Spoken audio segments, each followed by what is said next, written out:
Hello दोस्तों, स्वागत है आप सभी का। आज के इस वीडियो में हम कुछ हायर लेवल्स के डिविजनल चार्ट्स के ऊपर चर्चा करेंगे। एस्ट्रोलॉजी में जब डिविजनल चार्ट्स 12 से आगे बढ़ते हैं तो कॉन्शियस और फिर उनसे भी आगे बढ़े तो सब कॉन्शियस लेवल और सबसे हायर डिविजन्स जो होते हैं वो पूरे स्पिरिचुअल लेवल्स के क्वेश्चंस के आंसर दे पाते हैं। अब ये लेवल्स क्या हैं, देखिए प्रैक्टिकल एग्जांपल से समझिएगा। कभी कभी आप नहीं चाहते कि आपको कोई बीमारी हो, लेकिन फिर भी हर इंसान अपने जिंदगी में किसी न किसी तरीके से बीमार पड़ जाता है। तो ये क्या है, ये एक तरह का अरिष्ट है। दूसरा तरीका आप ये देख सकते हो कि कभी कभी हम लोगों ने कुछ प्रॉपर्टीज को खरीदा और वो जो प्रॉपर्टी थी हमने जिनसे खरीदी वो फंसी हुई थी, तो उसमें जो प्रॉब्लम्स थी वो हमारे पे शिफ्ट हो गई। कहीं कहीं पे हमने ऐसे केसेस को भी ऑब्जर्व किया कि एक अच्छी खासी जिंदगियां चल रही थी, मैरिजेस हुई, मैरिज होने के बाद जो दूसरे पर्सन की प्रॉब्लम्स थी वो फर्स्ट पर्सन के ऊपर शिफ्ट हो गई। अब ये सब क्या हो रहा है, ये आप कोई जानबूझ के नहीं कर रहे, ये सब कुछ एक सबकॉन्शियस लेवल पे चीजें हो रही हैं, क्योंकि हम उन चीजों से इनडायरेक्टली कनेक्ट हो रहे हैं, ना कि डायरेक्टली। हम कहीं पे काम करने गए, वहां के एनवायरनमेंट की वजह से हमारे हेल्थ के अंदर कुछ चेंजेस आए और आगे जाके हम बीमार पड़ गए, तो ये भी इसी में फॉर्मेशन में लिया जाता है। इसी तरीके से जैसे रेप केसेस आते हैं तो उनके चार्ट्स के अंदर ये जो इवेंट्स हो रही हैं, या कैंसर जैसे बीमारियों वाले में इवेंट्स होती हैं, तो वहां पे भी ऐसे चार्ट्स में देखने को मिलता है कि कहीं ना कहीं कुछ अरिष्ट, कुछ एविल होना था, और उस एविल को, उन चीजों को खोजने के लिए हम लोग स्पेसिफिकली एक डिविजनल चार्ट यूज करते हैं, त्रिमशंशा। ठीक है, D30। तो आज हम चर्चा करेंगे इस D30 चार्ट के ऊपर। मैं 2 वीडियो में इसको कंप्लीट करूंगा। आज थोड़ा सा इसका बैकग्राउंड समझाऊंगा, 1-2 कुंडलियों के ऊपर उनको थोड़ा सा लगा के समझेंगे, और अगले वीडियो में हम इसी टॉपिक के ऊपर 2-3 कुंडलियों को लगा के ये ऑब्जर्व करेंगे कि लाइफ के किस पार्ट के ऊपर वो इम्पैक्ट होते हुए नजर आएंगे। यानी कि D30 के चार्ट को स्टडी करने में 2 अलग अलग चीजें काम करेंगी। एक तो ये बताएगी कि लाइफ के किस एरिया की वजह से प्रॉब्लम आ रही होगी, और दूसरा ये बता पा रही होगी कि कहां कहां पे हम उसे महसूस कर रहे होंगे। ठीक है, तो चलिए शुरुआत करते हैं आज के इस वीडियो का। पराशर जी ने एक स्पेसिफिक डिविजनल चार्ट बना के दिया D30। अब ये स्पेसिफिक डिविजनल चार्ट में क्या हुआ कि 30 डिग्री की जो राशि होती है उसको 30 से ही विभाजित कर दिया। इसका मतलब है कि उन्होंने 1 डिग्री बाय डिग्री का पूरा एक इंडिविजुअल कैलकुलेशन करके दे दिया। अब D30 चार्ट्स के कुछ रूल्स एंड रेगुलेशंस हैं, उसको समझिए। अरिष्ट की बात हो रही है, बुरा होने की बात हो रही है, तो बुरा कौन करेगा? आत्मा बुरा नहीं कर सकती, क्योंकि आत्मा एक प्योरेस्ट फॉर्म है, वो कभी भी किसी तरीके की बुराइयों में नहीं पड़ सकती। फिर बात आती है, क्या मन बुराइयों में पड़ सकता है? मस्तिष्क बुराइयों में पड़ सकता है? तो मन तो फिर भी शायद पड़ जाए तो पड़ जाए, मस्तिष्क नहीं पड़ सकता। इसीलिए चंद्रमा जो है वो भी किसी तरीके से बुराइयों में नहीं पड़ेगा। इसीलिए जब कभी भी D30 का चार्ट बनता है तो सूर्य और चंद्रमा के ऊपर किसी भी तरीके के अरिष्ट का प्रभाव नहीं माना जाता। और आप हमेशा देखोगे कि जब कभी भी आपको D30 का चार्ट दिखाई देगा तो सिंह राशि और कर्क राशि, सूर्य की राशि और चंद्रमा की राशि में कभी कोई ग्रह नहीं बैठेगा, कभी कोई ग्रह नहीं बैठेगा।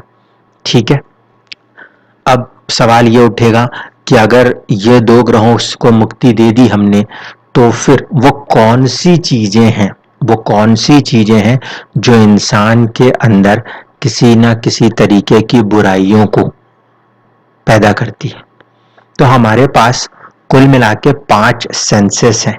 अब ग्रह तो हमारे पास 9 है, सूर्य को चंद्रमा को हटा दें तो 7 ग्रह हैं, और तत्व हमारे पास 5 हैं।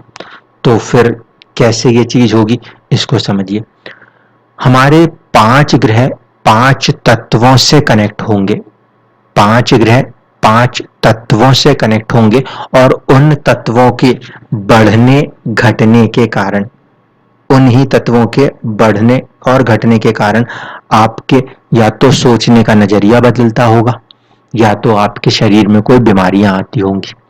ठीक है, क्योंकि सबकॉन्शियसली भी जो काम हो रहा होगा वो इनडायरेक्टली तो कहीं ना कहीं किसी तरीके से कनेक्ट हो रहा होगा। इनडायरेक्टली मतलब आप जानबूझ के कभी अपने पैर पे कुल्हाड़ी नहीं मारते, लेकिन इनडायरेक्टली आप कुछ करते हो और वो चीज आपको आगे जाके परेशान करती है, इसलिए इस चीज को कह रहा हूं। तो हमारे जो 5 तत्व हैं वो हमने 5 ग्रहों के अधीन किए हुए हैं, और अब हम इसी के ऊपर चर्चाओं को शुरू करेंगे कि कौन कौन से तत्व हैं और क्या वो फैक्टर्स बन जाते हैं जो कि हमारी जिंदगी में कमजोरी, या फिर कमजोरी ना कहें बल्कि परेशानियों को पैदा करने का कारण बन जाया करते हैं।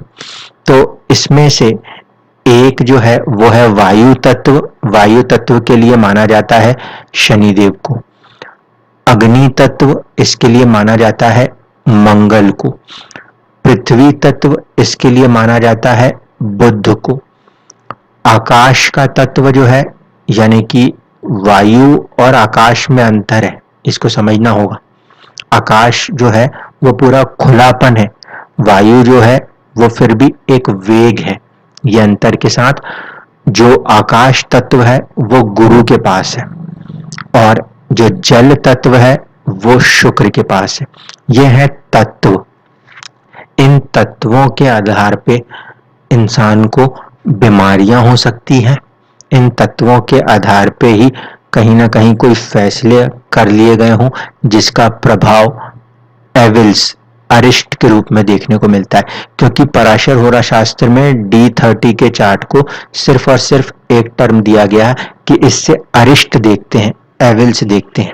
ठीक है, अब जो बाकी के बचे हुए 2 और ग्रह हैं, एक हमारे पास राहु और केतु है, वो भी कहीं ना कहीं प्रभाव तो करेंगे। तो देख लीजिए क्या वीकनेस किस ग्रह से मिल सकती है। मंगल जो कि अग्नि तत्व को लेके चल रहा था, वो एंगर, गुस्से को दर्शा सकता है। राहु का कोई तत्व नहीं है, राहु लोभ और ग्रीड को दर्शा देता है।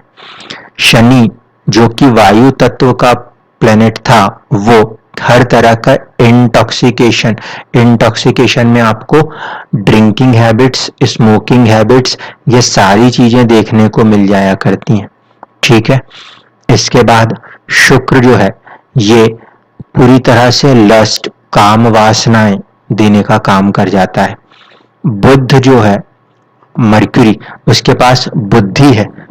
ठीक है, मैंने कहा था कि बुद्धि अपने आप में, क्योंकि चंद्रमा का जो फैक्टर आता है मनसो जातक में, मन, और दूसरा है कि उसकी जो बुद्धि का पार्ट है वो कभी भी खराब नहीं होता। लेकिन ये जो मर्क्यूरी है, मर्क्यूरी के अंदर एक फैक्टर आता है, वो राजकुमार है, वो ईगो दिखा सकता है, वो जेलसी दिखा सकता है।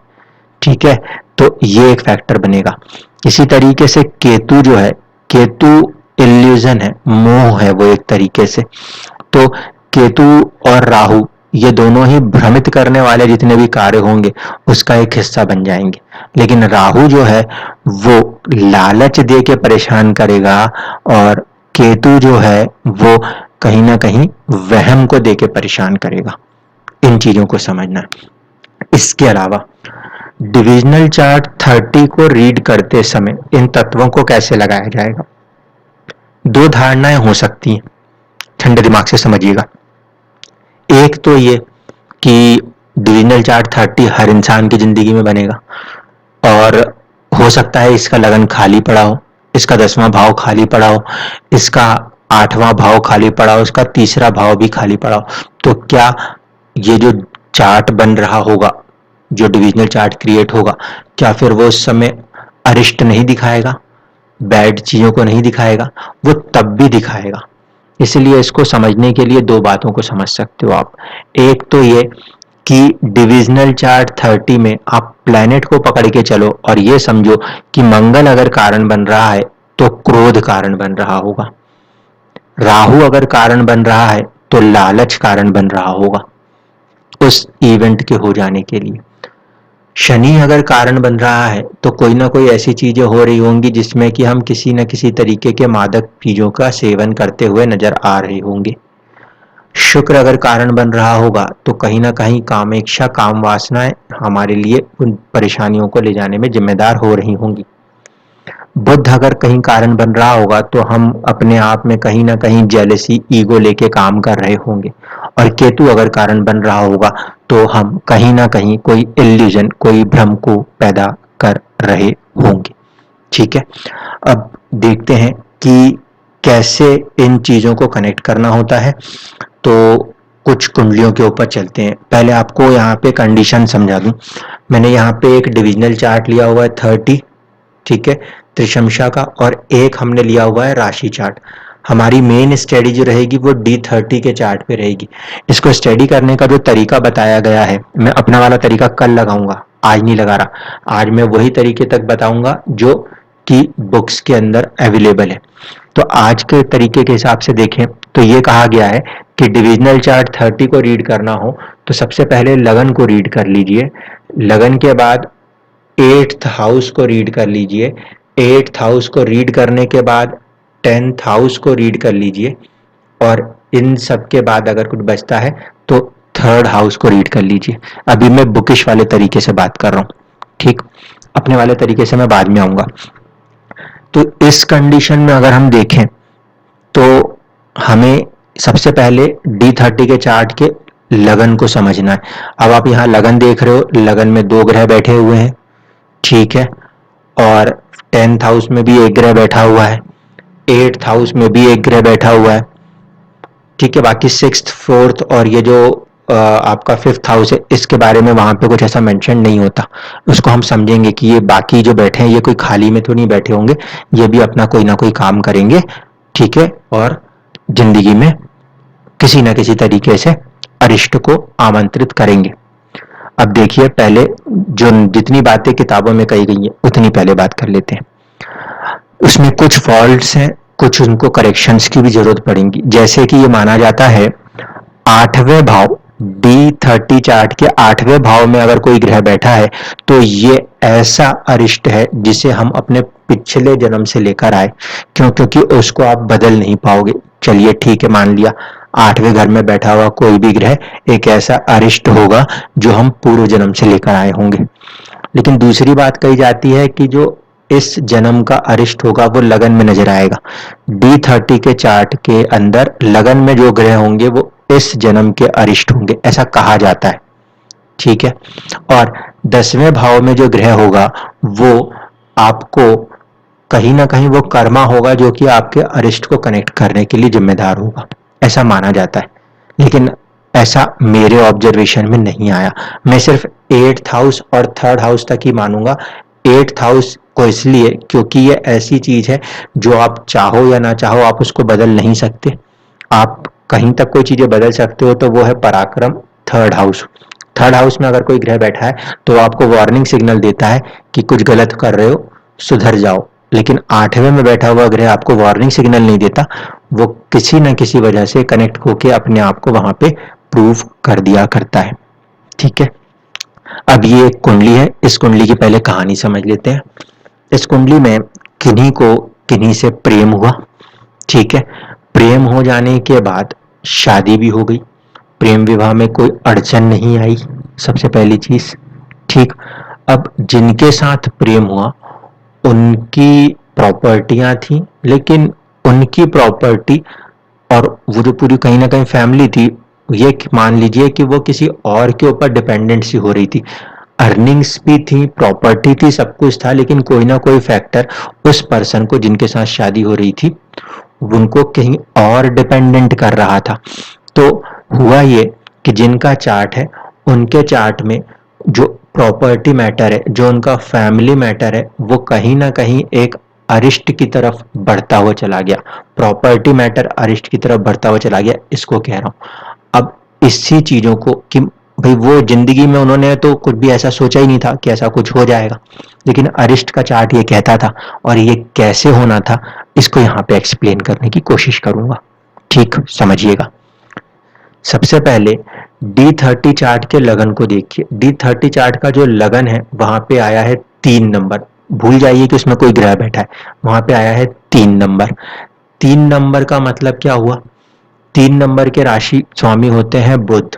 बुध का मैंने आपको बताया था कि बुध जो है वो ईगो में काम करेगा और जेलेसी में काम करेगा। ये तो पहला ग्राउंड है जो कि वो बना के देगा। कौन? बुध बना के देगा। अब दूसरी चीज ये कि लगन कुंडली में देखें तो ये 3 नंबर कहां से आता है? पराक्रम भाव से आता है। यानी कि कहीं ना कहीं जो पर्सन है वो पराक्रम दिखाएगा कुछ ऐसा कर जाने का, पराक्रम दिखाएगा कुछ ऐसा कर जाने का जो कि उसके जिंदगी में अरिष्ट को आमंत्रित कर देगा। पहली चीज। दूसरा, फर्स्ट हाउस हमने समझा। अब हम चलते हैं 10th हाउस की बात। 10th हाउस में एक ग्रह बैठा है, यानी कि जो अरिष्ट है उसको इंसान पकड़ के ही लेके आएगा। अब लगन कुंडली में ये शनि स्वामी कहाँ का है? ये स्वामी है आपके 10th हाउस और आपके 11th हाउस का। तो 11th हाउस जो है वो हो गया फ्रेंड्स का, 10th हाउस हो गया आपके कर्मा का, ये 11th हाउस हो गया किसी तरीके गेन्स का, और 10th हाउस हो गया आपके कर्मा का। तो कोई गेन्स और कोई ना कोई खुद का कर्मा, 10th हाउस खुद का कर्मा कहीं ना कहीं अरिष्ट को खुद पकड़ के लेकर आएगा। ठीक। अब चंद्रमा और सूर्य के साथ तो कोई अरिष्ट जुड़ता नहीं, ये बात हुई थी हमारी। तो चंद्रमा यहाँ अष्टम में बैठ गए। अब चंद्रमा अष्टम में बैठे हैं, चंद्रमा कोई भी षड्रिपु नहीं देंगे, कोई भी गलत चीज आत्मा और मन नहीं देता। तो फिर ये चंद्रमा 8वें घर में बैठ के क्या दर्शा रहे? चंद्रमा यहाँ 8वें घर में बैठे हैं तो ये चंद्रमा लगन कुंडली में 4th हाउस के लॉर्ड है, यानी कि मैरिज के बाद बनने वाली फैमिली और प्रॉपर्टी को दर्शा रहे हैं। तो इनके साथ क्या हुआ कि जो प्रॉपर्टी है वो कहीं ना कहीं पूर्व जन्म से, अगर इन D30 के चार्ट को देखें क्योंकि 8वें भाव में कनेक्ट हुआ है, तो प्रॉपर्टी का कोई ऐसा मैटर है जो कि पिछले किन्हीं जन्म से ऐसा फंसा हुआ है, जो कहीं कमा कोई और रहा है, जा किसी और के पास रहा है। ठीक है, ये पहले यहां पे नजर आता है। दूसरा कि इस चीज के साथ कैसे कनेक्ट होंगे? अपने कर्मा के द्वारा कनेक्ट होंगे। तीसरा, लगन के अंदर 2 ग्रह बैठे हैं। लगन के अंदर अगर 2 ग्रह बैठे हैं तो उसमें एक बुध और दूसरा गुरु। जब मैंने आपको इनके साथ कनेक्शन दिखाया तो किस तरीके से दिखाया था? देखिए, बुध को हमने किस तरीके से कनेक्ट किया हुआ है? बुध को कनेक्ट किया है हमने ईगो के साथ, जेलेसी के साथ। इसके अंदर आपको कहीं पर भी गुरु नजर नहीं आ रहे होंगे। ठीक है, क्यों? क्योंकि गुरु जो है वो भी पॉजिटिव करने के लिए जाने जाते हैं, वो भी किसी तरीके के रिपू नहीं दे सकते, लेकिन गुरु कारक है तो उन कारक तत्वों को इस्तेमाल करना पड़ सकता है। ईगो और जेलेसी का प्लेनेट मर्क्यूरी जुपिटर के साथ जुड़ा है। जुपिटर कारकत्व रखता है हस्बैंड का, कहीं ना कहीं वो कनेक्शन रखता है आपके वेल्थ के साथ। तो वेल्थ का और इन चीजों का संबंध ईगो के साथ जुड़ता हुआ आपको D30 के चार्ट में नजर आ जाता है। ठीक। इसके बाद आप देखो कि मंगल एंगर और एग्रेशन देने वाला प्लेनेट है। वो किस चीज को लेकर एंगर और एग्रेशन दे सकता है?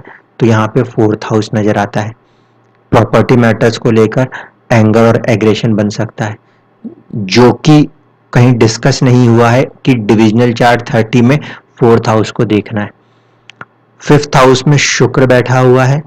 जो 5th हाउस होता है वो प्रेम का होता है, वहां पे शुक्र बैठा है। शुक्र किसको दर्शाता था? वो कहीं ना कहीं लस्ट फॉर्मेशन, काम इच्छाओं को दर्शाता था। तो लव, लव के बाद कर्मा, मैरिज, और उसके बाद ये पूरा अरिष्ट जो है ये कनेक्ट हुआ है। अब सूर्य जो कि आत्मा का रिप्रेजेंटेटिव है, देखिए मेंशन नहीं है, जुपिटर का मेंशन नहीं है, सूर्य का मेंशन नहीं है, चंद्रमा का, क्योंकि ये किसी भी तरीके के षड्रिपु नहीं देते, लेकिन इनका अपना कारकत्व तो फिर भी काम करता है।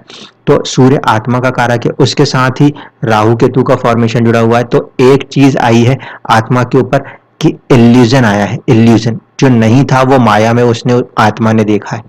और राहु राहु जो है वो कहीं ना कहीं लोभ को दर्शा रहा है, ठीक है, उन चाहतों को दर्शा रहा है। तो आत्मा की कुछ चाहतें थी और कुछ इल्यूजन्स था जिसने कि इस कर्मा को होने में सपोर्ट कर दिया है। चंद्रमा जो कि मन का कारक है और वही कहीं ना कहीं अष्टम के साथ जुड़ रहा है, यानी कि पूर्व जन्म से ही ये तय कर लिया गया या पिछले किसी जन्म का जो फल है उसको यहाँ पे सेट कर दिया गया, और वो फल किस रूप में जा रहा है, वो प्रॉपर्टी या फैमिली के इश्यूज के रूप में देखने को मिल रहा है। ये हुई पहली कुंडली। दूसरी कुंडली में चलते हैं, वहां पे देखते हैं। इस कुंडली में क्या था कि एक अच्छी सरकारी नौकरी मिली, लेकिन कोई ना कोई कारण हुआ और वो टाइमली वहां पे ज्वाइन आउट नहीं हो सके, या कुछ ना कुछ ऐसी चीजें हुई कि थोड़ा सा सबकॉन्शियसली ऐसे मिस्टेक्स हो गई जिसके कारण उस प्रोफेशन के अंदर भी चैलेंज देखने को मिले। ठीक है, तो अब हम यहाँ पे यही देखेंगे कि ये जो अरिष्ट हुआ ये किन्हीं ना किन्हीं षड्रिपुओं के दम पर हो गया। कैसे हुआ? एक तरफ है राशि कुंडली और एक तरफ है आपका D30 का चार्ट। तो D30 के चार्ट में सबसे पहले लगन देखिए, लगन खाली बैठा है लेकिन लगन का कोई ना कोई स्वामी बनेगा। 7 नंबर का लगन है, 7 नंबर का लगन है, तो स्वामी जो है वो कौन बनेंगे? शुक्र बनेंगे। शुक्र जो है वो किस तरह के षड्रिपु को दर्शाते हैं? वो दर्शाते हैं लस्ट को, काम क्रियाओं को। ठीक है, अब जरूरी नहीं है कि लस्ट का मतलब अपोजिट पार्टनर के ऊपर ही फोकस होना हो। लस्ट में वीनस और भी कई सारी चीजों को दर्शा सकता है, हर तरह की लग्जूरियस लाइफ को जीने का स्वभाव भी दर्शा सकता है। ठीक है, तो ये जो लग्जरी मैटर्स है वीनस का, ठीक है, ये तत्व, ये जल तत्व है ना, ये जल तत्व बीमारी के रूप में आगे बढ़ता हुआ नजर आ सकता है। तत्वों में आप राशियों के तत्व के साथ भी जोड़ेंगे, मैं इसलिए बोल रहा हूं उसको हम आगे किसी वीडियो में देखेंगे। लेकिन जो काम तत्व है शुक्र का, वो कहीं ना कहीं एक चुनौती बना है इनकी जिंदगी में कि उसने प्रॉब्लम क्रिएट करनी है, जो यहाँ पे D30 दिखा रहा है। दूसरा, लगन के बाद 10th हाउस, तो यहाँ 10th हाउस में कोई भी ग्रह नहीं बैठा, तो मैं ये नहीं कह पाऊंगा कि यहाँ पर इंसान ने अपने किसी कर्म के द्वारा किसी अरिष्ट को खींच के लेकर आए। यहाँ पे अरिष्ट नेचुरली आया है, मतलब इंसान ने तो सिर्फ प्रोफेशन को ज्वाइन किया था, वो प्रोफेशन ऐसे में कोई अरिष्ट अपने आप नहीं दे रहा था, वो अरिष्ट कहीं ना कहीं शुक्र ने दिया है। कर्मा का भाव जो है वो खाली है, और मैंने आपसे कहा था कि 4 नंबर और 5 नंबर की राशियों में कभी कोई ग्रह नहीं बैठते, तो यहाँ पे इनके किसी कर्मा के द्वारा वो अरिष्ट नहीं आया, बल्कि वो अरिष्ट पहले से ही कनेक्टेड है। वो कैसे कनेक्टेड है? 8वें भाव में ग्रह जाके बैठा हुआ है, और वो कौन सा है? शुक्र। फिर वही बात आई, लगन का स्वामी भी शुक्र, अष्टम में बैठा हुआ जो, वो भी शुक्र। इसका मतलब कि इंसान के जिंदगी में उसकी जो कहीं ना कहीं इच्छाएं हो जाएंगी या कामनाएं हो जाएंगी, काम इच्छाएं हो जाएंगी, लस्ट जो होगा वो उसकी जिंदगी में उसके लिए सबसे बड़ा दुश्मन बन के परेशानी का कारण बनेगा। अब प्रोफेशन के अंदर ये चीज क्यों देखने को मिली, तो इसको समझ लीजिए।